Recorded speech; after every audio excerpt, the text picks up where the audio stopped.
I never thought I'd feel betrayal like this, not at my father's funeral. There I was, standing over the man who raised me, tears blurring my vision, and then he handed me divorce papers. My own husband. In front of everyone, like it was some kind of victory. And you know what I did? I signed them. Right there. And then I let him discover what he had really done. They say heartbreak breaks you. But what they don't tell you is, heartbreak can also awaken the fire inside you. And, trust me, he was about to learn that the woman he tried to destroy was about to rise stronger than ever. Hello, dear listeners. Thank you for joining me today. Before I begin my story, I would be very happy if you subscribed to the channel and left a comment writing which state or country you are listening from. It always warms my heart to see how far our stories travel. So now, let me tell you this story. Sit back, relax, and enjoy. My name is Sophia Carter. I live in Atlanta, Georgia, in a house that feels emptier than it did yesterday. Today isn't just any day. Today is the day I lost more than I could have imagined. And somehow I'm still standing. Barely. I had spent the morning in a daze, my father's funeral just hours away. The house was silent except for the faint hum of the air conditioner, which did nothing to cool the fire of grief burning inside me. Dad had been my anchor, my safe harbor, the one person who truly believed in me no matter how many mistakes I made. And now, he was gone. I dressed in black, the color of mourning, the color of all the pain I couldn't yet articulate. My hands trembled as I fastened the tiny silver clasp on my bracelet, a gift from him last Christmas. I looked in the mirror, and I didn't recognize the woman staring back. Her eyes were swollen, red, and tired. But deep inside, there was something else simmering. Something that hadn't existed before. Something I wasn't quite ready to name. The drive to the funeral home felt like moving through water. Each turn, each stoplight, each car in front of me felt like it was slowing down time, and yet nothing could prepare me for what awaited. When I arrived, the room was filled with people I barely knew, all murmuring condolences, all pretending to know the depth of my loss. And then I saw him. My husband. Ethan. Ethan, with his perfect suit, his arrogant smile, standing there as if the world owed him something. And for a moment, I imagined he had come to grieve with me, to be the partner he promised he would be. But that illusion shattered in a single, cruel instant. He approached me, and my stomach twisted. There was a folder in his hand, thick and ominous. I knew immediately what it was. Divorce papers. Right there. At my father's funeral. The room went silent in my mind. The voices of cousins, friends, and distant relatives faded into nothing. The flowers, the caskets, the photographs of my father smiling. All of it became a blur. There he stood, handing me my own destruction, wrapped in a smug little package. "Sign these, Sophia," he said, voice low but cutting, like a knife through tissue. "It's over." Over? How could he say that word here, in this place, in front of everyone I loved? My heart pounded, my mind screamed, and yet, something strange happened. I laughed. Not a normal laugh. Not a nervous laugh. Not a laugh to cover tears. No. This was a laugh from deep inside, where anger, grief, and power collided. I took the papers from his hands slowly, deliberately, as if every second was a calculated strike. "You want this?" I asked, my voice calm, eerily calm. "You think this is a victory?" He smirked. Of course he smirked. The same way he smirked when he thought he had the upper hand, when he thought he could break me. I signed the papers. Slowly. Each pen stroke felt like a silent declaration. I am not broken. And then I looked at him. Not with tears, not with pleading, not with anything he could use against me. I looked at him with the kind of calm fury that only someone who has nothing left to lose can show. "Done," I said softly, sliding the papers back across the casket edge. Shock flashed in his eyes. He expected me to cry, to beg, to collapse. He expected drama. Instead, I had given him nothing. Absolutely nothing. The funeral went on. People cried, people hugged me, people whispered condolences. And all the while, I felt a strange sense of liberation. The grief was still there, sharp and raw, but so was a quiet, burning sense of power. Because what Ethan didn't know, what no one knew, was that I had been planning for this moment for months. Every financial decision, every hidden account, every small piece of my life he thought he controlled. I had been building my fortress quietly and visibly. And now, with a single signature, I had set everything into motion. As the casket was lowered, I felt a strange calm. Ethan stood beside me, smug, arrogant, thinking he had won. Little did he know, the real game had only just begun. I left the funeral early, the hum of the city below echoing the chaos in my mind. Every step I took, every breath I drew, reminded me I was free from his illusions of control. And when he finally discovers the reality, oh, he will regret every smug smile, every cruel word, every attempt to humiliate me. Because the woman he tried to destroy is about to rise stronger than he ever imagined. I stepped out of the funeral home into the cold Atlanta air, my black dress clinging to me like the weight of everything I'd lost. The city felt indifferent, cars rushing by, people living their lives as if nothing had happened. But for me, my world had just shifted. Ethan followed me, his polished shoes clicking on the pavement, his tie perfectly straight, his expression the same smug mask he always wore. "Where are you going?" he asked, voice tight, as if he could command me to stay. "Home," I said simply. No anger, no pleading. Just the truth. My home, where every decision he thought he could control would soon become his nightmare. I could feel him watching me, like a predator assessing prey. But prey can strike back, I reminded myself. I had learned that the hard way. At home, I poured myself a glass of water, letting it shake in my hands. I was trembling, not from grief, but from the rage and clarity that had finally settled over me. Ethan thought he had me cornered. But all he did was push the fire higher.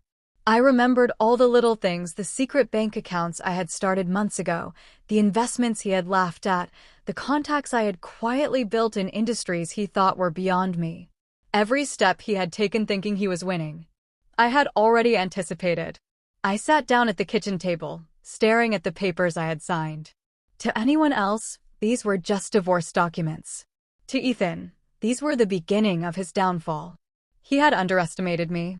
That had always been his biggest mistake. The next day, the calls started. Friends, distant relatives, even coworkers. Everyone asking how I was holding up. And I smiled politely, hiding the storm inside. They didn't need to see it. Not yet. I had a plan, but it required patience, precision, and timing. Revenge wasn't about immediate satisfaction. It was about making him understand, fully, the cost of his arrogance. Ethan, of course, had no idea. He strutted around like he had won, sending smug texts, posting on social media, and even speaking to my father's colleagues about how he handled the situation with dignity. The audacity. But I let him play his little game. Every smug post, every careless word I noted. Every opportunity he gave me to expose his true self, I collected. And then there were the small moments, things he never thought mattered. His favorite coffee shop, the route he drove to work, the people he ignored. All pieces of a puzzle he didn't realize I had started assembling. I couldn't let grief blind me completely, but I also refused to let it destroy me. I decided to channel it, every tear, every pang of heartbreak, into strength, clarity, and strategy. By the time the week ended, Ethan's arrogance was growing. He believed his victory was absolute. He thought the woman he abandoned, the woman who had been humiliated in front of everyone, was broken. And yet, in the quiet of my apartment, I drafted emails, made calls, and put plans into motion. Each action was deliberate, calculated. Each move designed to remind him that power is never permanent when arrogance blinds you. By the second week, subtle changes started. People he relied on, business contacts, acquaintances, even mutual friends, began to notice. Small things at first. A canceled meeting here, a missed call there, someone questioning his behavior. I didn't interfere directly. I let him falter. I let him walk blindly into the consequences of his own actions. And all the while, I felt something growing inside me, a quiet satisfaction that this time, victory would not come from tears, but from control, strategy, and the unveiling of truth. I poured myself another glass of water that evening, my reflection in the kitchen window showing a woman transformed. No longer just grieving. No longer just reacting. I was calculating, patient, and ready. When Ethan finally realized he had miscalculated, he wouldn't just lose. He would finally understand the cost of underestimating the woman he thought he could break. Because I wasn't just Sophia Carter, the grieving wife. I was Sophia Carter, the storm he had awakened, and the woman who would make him regret ever crossing me. The city had grown colder by the time I made my move. I walked down the familiar streets of Atlanta, each step measured, deliberate, purposeful. To the casual observer, I looked like a woman still drowning in grief, the black dress, the tired eyes, the faint slump of my shoulders. But inside, I was a storm contained, a fire ready to ignite. I stopped outside a small cafe Ethan frequented, a place he considered his thinking space, where he plotted business moves and boasted to clients about his perfect life. I had been watching him for weeks, noting his habits, memorizing his routines. He believed the world revolved around him, but he didn't realize that I had become the silent observer, waiting for the perfect moment to strike. I ordered my coffee and sat by the window, letting the aroma fill me, letting the mundane world distract him from noticing that the hunt had begun. And then I saw him, Ethan, laughing at something on his phone, completely unaware of the world outside his bubble. I sipped my coffee slowly, savoring every second. He had no idea that in the same city, in the very streets he walked, his carefully curated empire of arrogance was about to tremble. The first move was subtle. A single email, disguised as a business inquiry. Innocuous, professional, completely untraceable. It would plant a seed of doubt, a crack in his network of control. And from there, the dominoes would fall. I smiled to myself. Revenge wasn't about rage, it was about precision. It was about making him experience the consequences of underestimating me, without him realizing I was orchestrating every step. That night, I returned home and reviewed my plan. Each step, each contact, each move was deliberate. I wasn't just retaliating. I was reclaiming every piece of my life he had tried to dominate. The following morning, Ethan called. His voice was the same smooth, confident tone, but this time, there was an edge. A flicker of uncertainty. "Sophia," he said, "I don't understand. I've checked everything. Why are you doing this?" I smiled, soft but deadly. "Doing what, Ethan?" I asked, letting the question hang. "Don't play games with me," he snapped, a slight tremor betraying him. All these emails, the calls, it's affecting my business.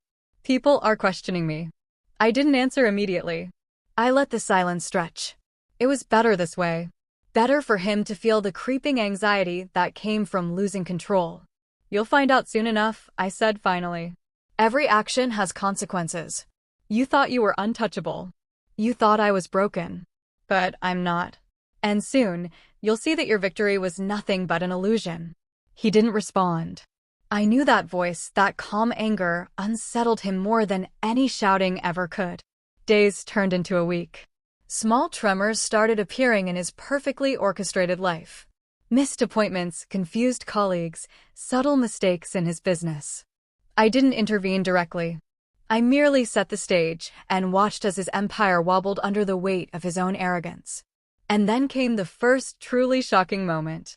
He called me, voice sharp, tense, almost desperate. "Sophia, this has to stop. People are talking. My reputation, it's being questioned." I leaned back in my chair, letting his panic wash over me. "Ethan," I said softly, "what exactly did you think would happen when you humiliated me at my father's funeral? You wanted a victory, a spectacle. And now, you're learning that actions have consequences." He was silent. And in that silence, I felt the thrill of power. Not cruel, not petty, but justified. He had chosen to underestimate me, and now he was discovering the cost. I wasn't finished. Far from it. There were layers yet to unfold, pieces yet to place. The real fun, the true satisfaction, would come when he realized that every move he thought he controlled had already been turned against him. By the end of the second week, the ripple effect was undeniable. Mutual friend began to question his character, colleagues hesitated to trust him, even clients reconsidered contracts. All because I had planned, observed, and executed with patience. And all the while, Ethan remained oblivious, thinking that his dominance was intact, that the woman he had publicly humiliated was powerless. But that illusion was about to shatter completely. Late one night, I sat at my desk, reviewing emails, reviewing every step of the plan. Each line, each subtle nudge had been intentional. And I smiled, quietly, knowing that the moment of revelation, the moment he truly understood who he had crossed, was approaching. It was poetic, in a way.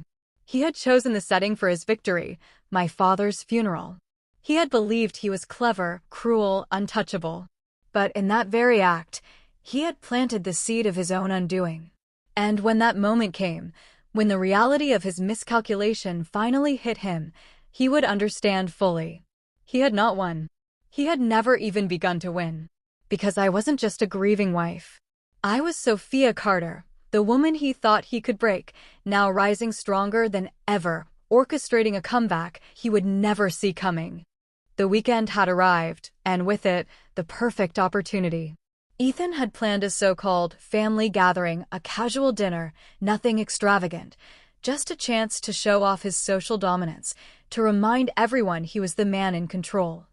I walked in wearing a simple yet elegant black dress, my hair pulled back, my makeup subtle, and my posture flawless. To anyone else, I was just a grieving wife attending a family dinner. To Ethan, I was the woman he thought he had broken, standing there silently with a calm that masked everything he didn't understand. He spotted me the moment I entered. His confident smile faltered slightly, just enough for me to notice. That small crack in his facade? That was my victory, the first taste of the storm to come. "Sophia," he said, voice forced, trying to sound casual. "You made it." "I did," I replied softly, my eyes calm, unyielding. "Wouldn't miss it."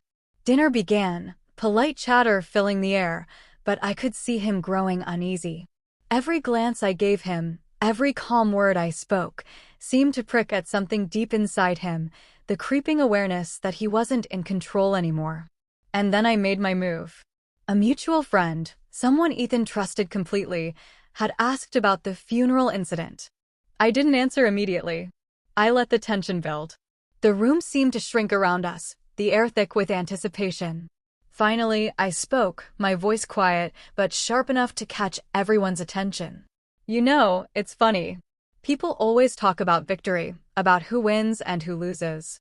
But sometimes, the so-called winner doesn't even realize they're standing in the middle of their own defeat." The table went silent. Heads turned. Ethan's jaw tightened. My words were not just clever, they were truth disguised as subtlety, the kind that made arrogance tremble. He tried to respond, his voice calm, rehearsed. "Sophia, I don't." But I cut him off gently, smiling faintly. "Do you really want me to explain it?" A hush fell over the room.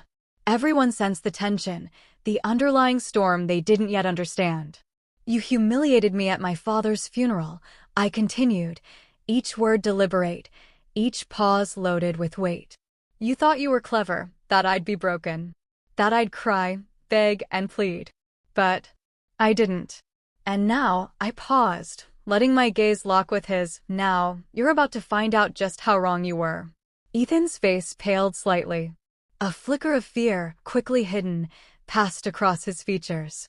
I leaned back, sipping my wine, calm, composed, untouchable. Every eye in the room was on us, sensing the power shift, sensing that something had changed forever. The following week was even more decisive. My subtle moves, the emails, the whispers among business contacts, the careful timing of calls, all of it began to converge. Ethan's reputation, once untouchable, started to show cracks. People hesitated to trust him. Contracts were delayed. Meetings were canceled. His arrogance had blinded him to the fact that I had been quietly dismantling his world, piece by piece. I watched it unfold from the safety of my apartment, a quiet smile on my face. Revenge was not about chaos, it was about precision. about letting him discover, painfully, that he had miscalculated. And the final blow, or at least the beginning of it, was approaching. I had gathered documents, evidence of his carelessness, small but undeniable mistakes he had made in his business dealings. All it took was the right moment, and the right person, to reveal the truth. When that moment came, he wouldn't just be embarrassed. He wouldn't just feel the sting of humiliation. He would understand, fully, that the woman he thought he could break was always one step ahead. And as I sat alone that night, reviewing the plan, I realized something profound. Grief had not destroyed me. Betrayal had not crushed me. Instead, it had awakened a part of me I never knew existed, a part that was calm, strategic, and unafraid. Ethan had thought he was clever. He had thought he had won. But the truth was far more delicious, far more satisfying. He had played right into my hands, and soon, the world would see the power of Sophia Carter, the woman who refused to be broken. By the time part 1 concluded, I had set the stage for what was to come, Ethan unraveling in ways he never anticipated, and me, poised at the center of it all, calm, collected, unstoppable. Because sometimes, the greatest revenge is not an immediate retaliation, but in the slow, inevitable collapse of arrogance when faced with intelligence and patience. And I intended to savor every second of it.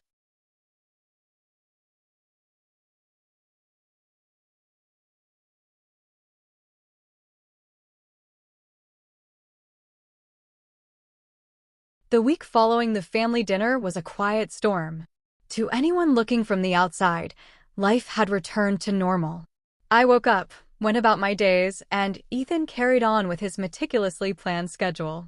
But beneath the surface, the tide had already turned, and he had yet to notice. Every move I made was deliberate. Every word, every glance, every seemingly innocent interaction was part of a carefully orchestrated plan. Ethan had underestimated me from the beginning, and that had been his greatest mistake. The arrogance that had once made him untouchable was now the very thing that would be his undoing. I began by subtly influencing his inner circle. Friends, colleagues, and business associates all began receiving fragments of information that painted a picture of Ethan that he could not control. Nothing direct, nothing traceable to me, just enough to sow seeds of doubt. A missed email here, a forgotten meeting there, whispered suggestions that he was losing his edge. It was fascinating to watch him crumble from the inside out. Ethan prided himself on his control, on the flawless execution of his image. And yet, now, that image was beginning to crack. I watched carefully, noting the flickers of frustration, the forced smiles, the moments where his carefully rehearsed words faltered.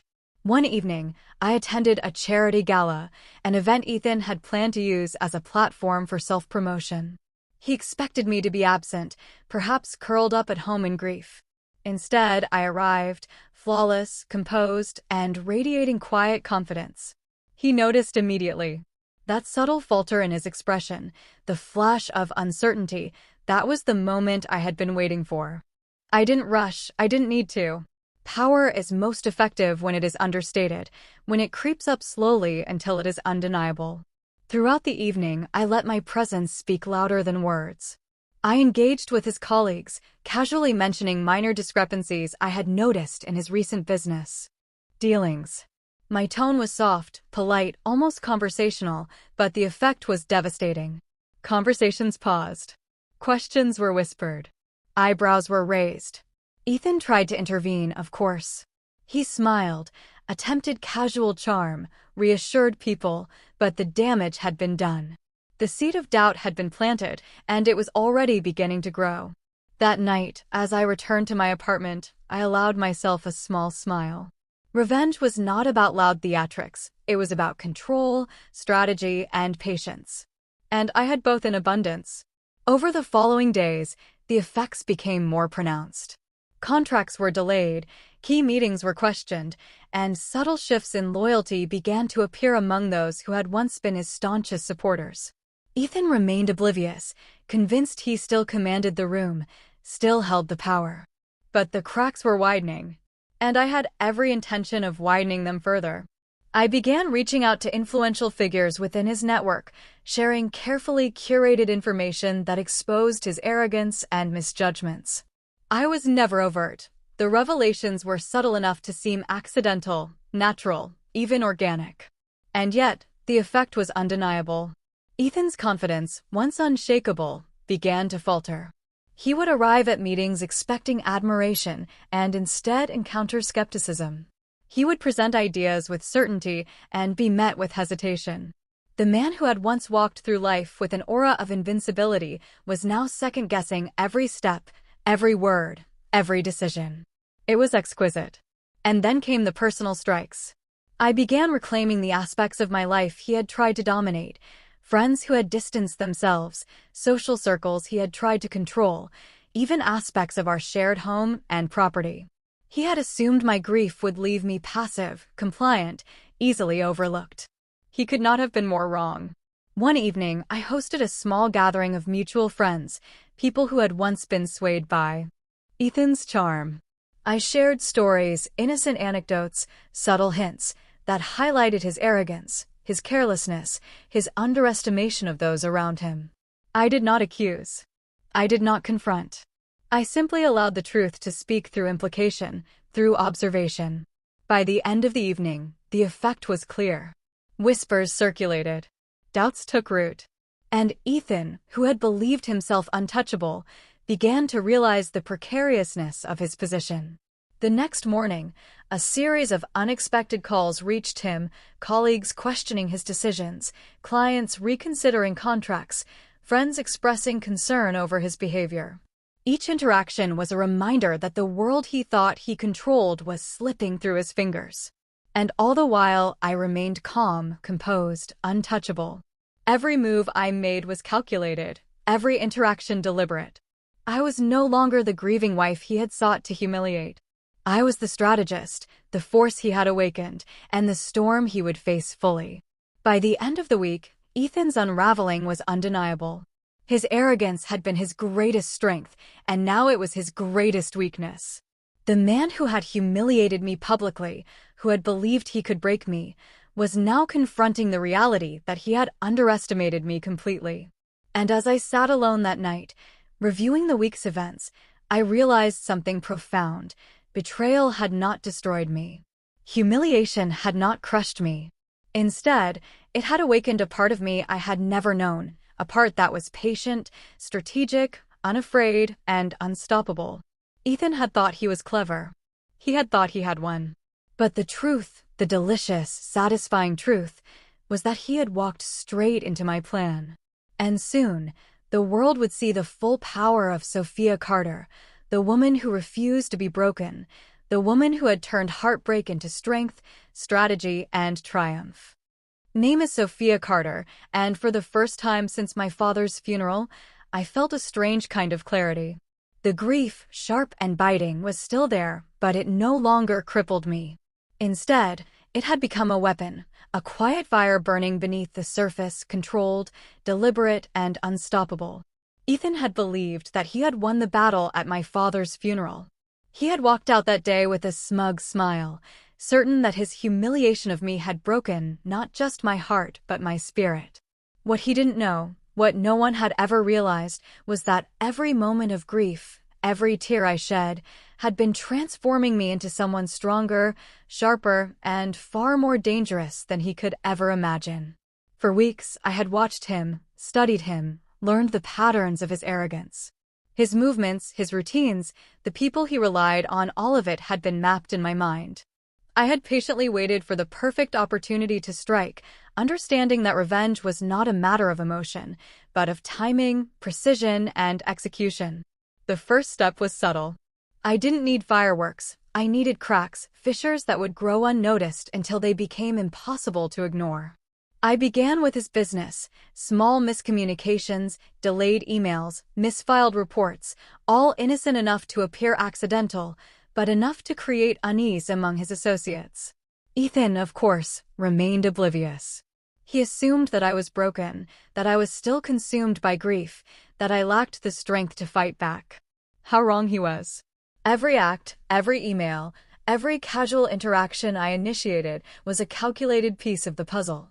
And slowly, ever so slowly, the dominoes began to fall. By midweek, the first signs of disruption were evident. Meetings that had been meticulously planned were canceled without explanation. Contracts were questioned by associates who had previously followed Ethan without hesitation. Even his closest friends, people who had once admired his confidence, began to murmur doubts. And through it all, Ethan remained blind to the pattern forming around him. The following weekend brought the perfect stage for my first major public strike. Ethan had organized a corporate gala, one of his favorite events to showcase dominance and control, to remind everyone of his power, charm, and so-called invincibility. He had meticulously arranged the seating, the speeches, the guest list. He had no idea that I intended to turn that entire event against him, and I was calm, composed, and radiant as I entered. I chose my attire carefully, a black dress that was elegant but understated, my hair pulled back in a sleek style, my makeup subtle yet flawless. To the casual observer, I was a grieving widow attending a corporate gathering. To Ethan, I was a storm cloaked in calm, a woman he had attempted to break and failed. The moment he saw me, I noticed a flicker, slight, almost imperceptible, but undeniable, in his confident expression. A subtle crack in the facade he had so carefully maintained. That tiny hesitation was my first taste of victory, a silent confirmation that the groundwork I had laid was beginning to bear fruit. Throughout the evening, I positioned myself strategically, engaging with his colleagues, observing his every move, listening, noting, and cataloging the reactions of everyone around him. I spoke softly, innocuously, mentioning slight discrepancies in recent projects, subtle issues that could be traced back to his oversight. My tone was casual, polite, almost innocent, but the effect was immediate. Conversations paused, glances shifted, whispers began. Ethan tried to intervene, of course. His smile, rehearsed and confident, faltered as he attempted to reassure people, smooth over my remarks, maintain control. But the moment had passed. The first cracks in his armor were visible to everyone present. People who had once admired him now hesitated, unsure, questioning. And Ethan could do nothing to stop it. By the end of the night, the damage was done. He left early, flustered and frustrated, forced to confront the reality that his dominance was slipping, that his so-called victories were illusions built on arrogance and underestimation. I returned home that night, a small smile on my lips, savoring the satisfaction of patience executed perfectly. Revenge was not about loud confrontations or dramatic showdowns. It was about control, precision, and timing. And I had both in abundance. The following week, I escalated my strategy. I began contacting his associates under the guise of concern or casual inquiry, subtly planting suggestions that highlighted his miscalculations, his arrogance, and his growing vulnerabilities. I was never overt, never aggressive. Each move was like a gentle push, a ripple that would grow into a wave. Ethan, oblivious as ever, assumed that the world continued as it had always been, predictable, obedient, under his command. He was unaware that I had already rewritten the rules of the game, and the consequences of his hubris were beginning to unfold. Within days, I began to see the results of my meticulous planning. Miscommunications multiplied. Trusted partners hesitated. Meetings that had once run like clockwork now faltered. Even his closest allies, people who had once defended him without question, began to question his judgment, whispering doubts that spread like wildfire. Ethan's reactions were subtle at first. A sharp word here, a clipped response there. But the underlying tension was visible to anyone paying attention. The man who had walked through life with absolute confidence, the man who had believed he could humiliate me at my father's funeral and maintain control, was starting to unravel. I monitored every detail, every reaction, every mistake. I was patient, deliberate, and focused. My emotions were tempered by purpose. Anger had been transformed into strategy, grief into clarity, humiliation into action. Then came the opportunity to strike on a more personal level. I began reclaiming the aspects of my life Ethan had tried to control, social circles he had dominated, friends he had alienated, and even elements of our home life that had been manipulated under his influence. He had assumed that I was passive, broken, and compliant. He could not have been more wrong. At a dinner with mutual friends, I shared stories, anecdotal, subtle, and carefully framed, that revealed his arrogance and carelessness. I never accused him directly. Instead, I allowed the truth to speak for itself. Whispers spread across the table, eyebrows lifted, and eyes shifted. By the end of the night, the impact was evident. Doubt had taken root in his social sphere, and the man who had once seemed untouchable was beginning to face the consequences of his own actions. The following days were a continuation of the plan. Business contacts, social circles, even family members began noticing patterns they had previously overlooked. Ethan, blinded by his arrogance, remained oblivious to the slow collapse surrounding him. I maintained my calm, collected demeanor, always several steps ahead. Every action, every word, every subtle move was calculated to maximize effect while minimizing direct confrontation. The woman he had humiliated publicly, the woman he had assumed powerless, was now the orchestrator of his gradual downfall. By the end of the week, the shift was undeniable. Contracts were questioned, meetings faltered, allies hesitated. Ethan's confidence, once unshakable, was now fractured. He was beginning to realize that he had misjudged the woman he had sought to destroy, and that realization terrified him more than anything else could. And as I sat alone that night, reviewing the week's results, I understood something essential. Betrayal had not destroyed me. Humiliation had not crushed me. Instead, it had revealed a part of myself I had never known, a part that was patient, strategic, and unafraid. Ethan had thought he was clever. He had thought he had won. But the truth, the deeply satisfying truth, was that he had walked straight into my carefully laid plan. And soon, the world would witness the full power of Sophia Carter, the woman who refused to be broken, the woman who had turned heartbreak into triumph, the strategist who had outmaneuvered the man who underestimated her. The air was thick with anticipation the morning I executed the next phase of my plan. Every detail had been carefully calculated, every ally subtly recruited, every possibility accounted for. Revenge, I had learned, was a game of patience and precision. And now, the moment of truth had arrived. Ethan remained blissfully unaware. He had no idea that the seemingly small tremors he had noticed over the past weeks were part of a larger, orchestrated storm, a storm I had been building quietly, relentlessly, strategically. I began the day by sending out a series of carefully worded communications to key people in Ethan's world, business associates, family friends, colleagues, everyone whose perception of him mattered. Nothing direct, nothing that could be traced back to me. Just subtle hints, suggestions, observations. Enough to ignite suspicion, doubt, and fear. By mid-morning, the first ripple hit. A longtime business partner, previously unquestioning of Ethan's decisions, reached out to him with concerns. Contracts were reviewed, terms questioned, minor oversights that Ethan had assumed were invisible were suddenly under scrutiny. And he had no idea why. I watched quietly, noting the flinch when his phone rang. The subtle clenching of his jaw when emails were forwarded, the forced calm in his responses, all signs of a man beginning to realize that control was slipping through his fingers. It was exquisite. By noon, whispers began spreading through his social circles.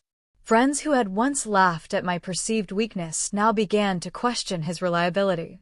Ethan's charm, his carefully curated image of perfection, was beginning to crumble under the weight of the narrative I had so subtly woven. But this was only the beginning. The true spectacle required a public setting, an audience, a moment when his arrogance would be exposed for all to see. The corporate gala had been the rehearsal. Today would be the performance. I entered the venue dressed in understated elegance, my demeanor calm, composed, untouchable. Ethan's eyes met mine almost immediately, a flicker of unease betraying his carefully maintained facade. That was all the confirmation I needed. The stage was set, the pieces in place, the audience primed for revelation. I moved deliberately through the crowd, engaging with his colleagues and acquaintances in casual conversation, planting suggestions, subtle observations, minor revelations. Nothing confrontational, nothing aggressive, simply the truth, elegantly disguised. Ethan, of course, tried to intercept.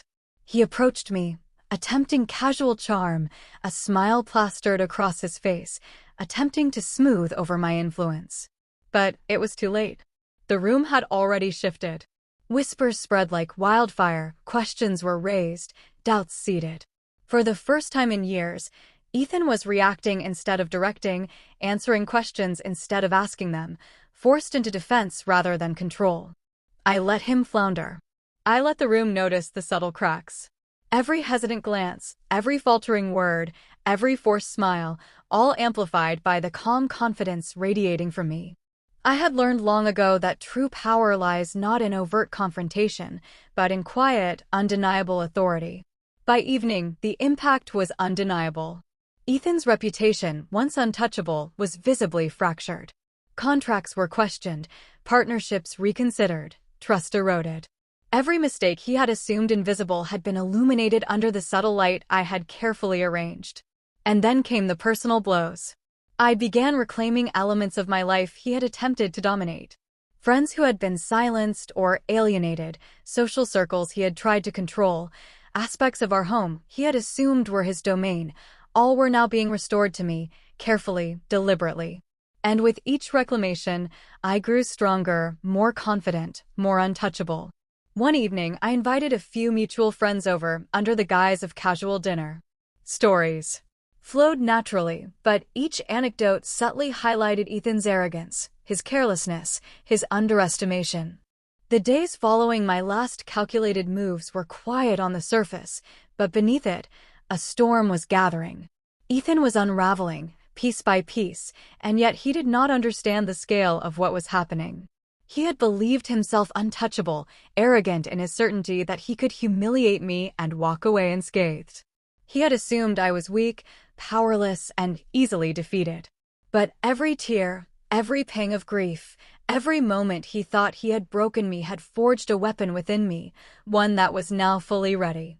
I watched him from a distance, carefully observing his behavior, cataloging his mistakes, and noting his growing paranoia. The man who had once been so confident now second-guessed every word, every interaction, every decision. His empire of control, carefully built over years of charm, manipulation, and arrogance, was teetering under invisible forces he could not identify. The first step in the final phase was strategic exposure.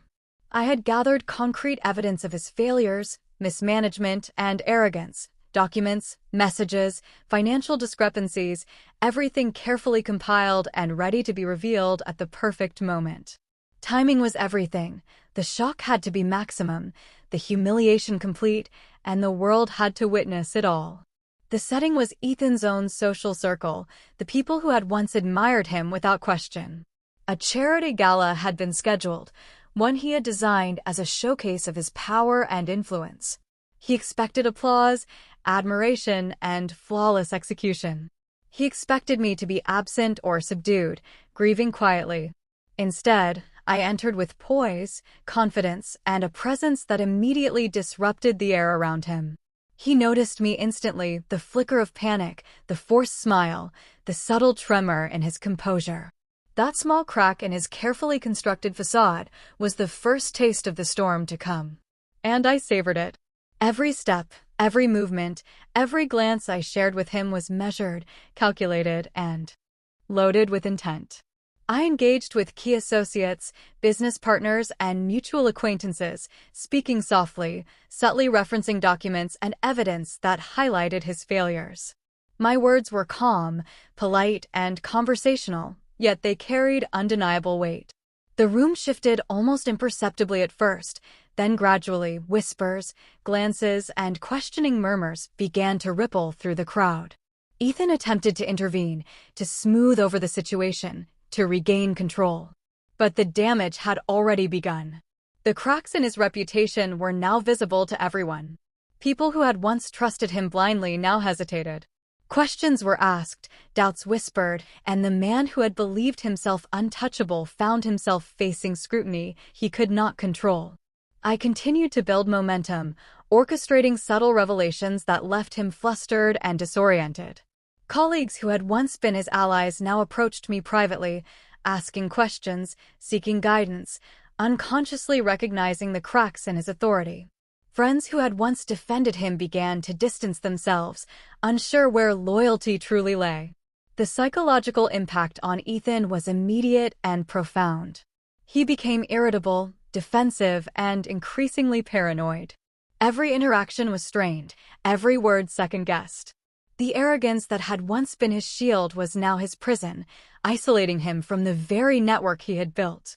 And the more he struggled, the more visible his unraveling became. Meanwhile, I continued to reclaim my life.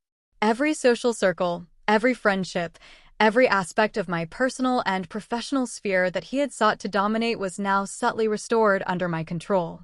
I was not only orchestrating his downfall but simultaneously rebuilding myself stronger, unshakable, and untouchable. The culmination of my plan required a final, decisive act, a revelation that would leave no doubt about the power dynamic, a public exposure of his arrogance, failures, and the consequences of underestimating me. I carefully selected the moment, the audience, and the method, ensuring maximum impact and undeniable clarity. The evening arrived, the stage set perfectly. Ethan, as usual, entered expecting admiration, control, and affirmation. Instead, he encountered a meticulously arranged scenario where every piece of evidence I had gathered, every subtle manipulation, and every carefully placed observer came together. The effect was instantaneous. Gasps, whispers, and stunned silence filled the room. Eyes turned toward him, questioning, judging, and realizing for the first time the extent of his miscalculations. Ethan's reaction was a mixture of confusion, frustration, and panic. He attempted to respond, to regain control, but the narrative had shifted irrevocably. The world he had assumed he dominated was now in a state of clear awareness, and the man who had humiliated me publicly found himself powerless to reverse the tide. As the evening progressed, the impact intensified. Key allies confronted him privately, questioning his decisions, his judgment, and his integrity. Business partners reconsidered agreements, unsure if they could continue to trust him. Friends who had once supported him now observed with caution, their loyalty fractured. The unraveling was complete, public, and undeniable. And throughout it all, I remained calm, composed, and untouchable. Every step of my plan had been executed flawlessly. Every moment of humiliation, every flicker of doubt, every questioning glance had been anticipated, orchestrated, and magnified to perfection. I was not simply seeking revenge. I was demonstrating strategic superiority, intelligence, and resilience. Ethan, finally confronted with the full magnitude of his failures, slumped into a state of stunned realization. He had miscalculated me at every turn, underestimated my resolve, and assumed my grief would leave me passive. The truth was far more satisfying. He had awakened a force that could not be broken, manipulated, or subdued. By the end of the night, the transformation was complete. The man who had once commanded rooms with confidence now left humiliated, disoriented, and aware of his vulnerabilities. His world, meticulously built on arrogance, charm, and domination, had been quietly dismantled by the very woman he thought he could destroy. As I sat alone later that night, reviewing the results, I reflected on the journey. Every tear, every pang of grief, every moment of betrayal had been transformed into strategy, strength, and triumph. The humiliation he had inflicted upon me had become the catalyst for a meticulously executed plan that not only restored my power, but revealed the truth of his arrogance to the world. I had not only survived, I had risen. I had not only reclaimed my life, I had demonstrated the consequences of underestimating me. And as the dawn broke, I realized something profound. Revenge is not merely an act of retribution. It is a demonstration of intelligence, patience, and resilience, a proof that power can shift when one refuses to be broken. Ethan had thought he had won. He had assumed his victory was absolute. But the truth, undeniable and irreversible, was that he had walked directly into my strategy, my preparation, and my patience. And now the world would see the full extent of Sophia Carter, the woman who refused to be defeated, the woman who turned heartbreak into triumph, the force he could never control. The satisfaction of watching him confront reality, powerless and exposed, was profound. Every calculated step had brought me here, and every ounce of patience had been worth it. The storm had passed, leaving behind clarity, control, and an undeniable victory. For the first time in months, I allowed myself to breathe fully. The grief, the betrayal, the humiliation, all of it had forged a woman who was strategic, unshakable, and triumphant. And as I looked toward the future, I knew one truth: no one would ever underestimate Sophia Carter again. The morning after the gala, the city felt different. There was a tension in the air, an almost imperceptible shift that reflected the invisible storm I had orchestrated. Ethan had spent the night trying to repair his image, desperately sending emails, making calls, attempting to regain control, all in vain. Every move he made was now scrutinized, every word questioned, every decision doubted. I sat in my apartment, overlooking the skyline, sipping coffee and allowing myself a rare moment of reflection. It had been months since my father's funeral, months of grief, of betrayal, of humiliation at the hands of the man I had once trusted with my heart. But those months had not broken me. They had sharpened me, refined me, and transformed me into a force that no arrogance could challenge. Ethan had underestimated me, as men often do, believing that grief equated to weakness, that sorrow would leave me passive. How wrong he had been. Every plan I executed, every subtle manipulation, every carefully placed word had been a step in dismantling the empire he thought he controlled. The next phase was simple, yet decisive: visibility and permanence. I needed the world to witness the consequences of his arrogance. I began by strategically placing evidence of his failures, his miscalculations, and his underestimation of me where it could not be ignored. Business associates received files revealing mismanaged contracts. Friends were subtly reminded of his betrayals. Social circles saw the cracks in his once impeccable image. And Ethan, oblivious, remained incapable of stopping the tide he had unwittingly unleashed. By mid-afternoon, the effects became undeniable. Key contracts were canceled. Longtime allies questioned loyalty. Partnerships that he had assumed secure were now faltering. His reputation, the one carefully curated over years of charm, power, and arrogance, was crumbling in a way that was both public and irreversible. And then, the personal strike. I arrived at his penthouse that evening, not to confront, not to beg, not to plead, but to reclaim what was rightfully mine. I moved through the space calmly, deliberately, observing the artifacts of the life he had tried to dominate, the trophies of his arrogance. Every photograph, every expensive decoration, every sign of control, all of it now belonged to me, a testament to the meticulous planning that had brought me here. Ethan entered, expecting confrontation or tears. What he did not anticipate was the calm authority radiating from me. The woman he had attempted to humiliate, who he assumed was broken, was now untouchable, strategic, and triumphant. "You think you've won, Ethan," I said quietly, calmly. "But all this," I gestured to the remnants of his controlled world, "has always been exactly what I wanted you to take." He faltered, confusion and anger flickering across his face. "Sophia, what are you talking about?" I smiled faintly. "You humiliated me at my father's funeral. You thought you could break me. But every move you made, every step you took, only played into my hands. And now, everyone knows." I let the silence hang, heavy with inevitability. Every ally he had, every friend, every business contact now understood the truth. The arrogance, the carelessness, the underestimation, all exposed, all public, all undeniable. Ethan's arrogance crumbled in that moment. He tried to respond, to assert control, but it was futile. The empire he had assumed unshakable was gone, dismantled piece by a woman he had assumed powerless. His reputation, once pristine, now bore the scars of his own hubris. And then came the final stroke, the public revelation. Carefully curated evidence, strategically placed, became impossible to ignore. News of his failures, both personal and professional, circulated. Social media buzzed with whispers, colleagues questioned their partnerships, and the world saw the consequences of underestimating Sophia Carter. I had achieved something more than revenge. I had demonstrated strength, intelligence, and resilience. I had transformed grief into power, humiliation into triumph, and betrayal into a meticulously executed strategy. That night, as the city lights shimmered outside my window, I allowed myself a rare smile. The storm was over. Ethan had fallen. I had risen. And in the quiet aftermath, I realized something profound. Power was not about domination or intimidation.